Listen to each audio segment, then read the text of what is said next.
જગ્યાએ દર્ભની મૂર્તિ બેસાડી છે, તેથી તેઓ વધારે ગુસ્સે થઈ ગયા અને આવવાની ના પાડી દીધી. સાવિત્રીજીએ ન આવતા બ્રહ્માજીને ના છૂટકે આરંભાયેલા યજ્ઞ પૂરો કરવા માટે એક સ્ત્રી બનાવીને પ્રગટ કરી, તે જ માં ગાયત્રી.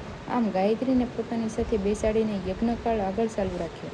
આ બાજુ સાવિત્રીજીને ખબર પડી કે બ્રહ્માજી દર્ભની નિર્જીવ મૂર્તિ પ્રાણ પૂરીને યજ્ઞનું કાર્ય શરૂ કર્યું છે. ત્યારે તેઓ અત્યંત ક્રોધે ભરાઈને યજ્ઞસ્થળે આવી પહોંચ્યા. તે સમયે વિષ્ણુ ભગવાન સાવિત્રીજીને આદર સત્કાર કરી તેમને રોષમુક્ત થવા કહ્યું. વિષ્ણુ ભગવાનની નમ્ર વિનંતીથી સાવિત્રીજીનો બધો ગુસ્સો ઉતરી ગયો. તેમણે બ્રહ્માજીને ડાબી બાજુએ આસન લીધું. આમ સાવિત્રીજી, બ્રહ્માજીને ગાયત્રી ત્રણેય મળીને યજ્ઞ કાર્ય નિવેદન પૂર્ણ કર્યું. યજ્ઞ વિધિ પૂરી થયા બાદ બ્રહ્માજીએ બ્રાહ્મણીને એક સુવર્ણ મૂર્તિ ભેટ આપી. એ મૂર્તિમાં ડાબી બાજુએ સાવિત્રીજી અને જમણી બાજુએ ગાયત્રી બિરાજમાન હતા.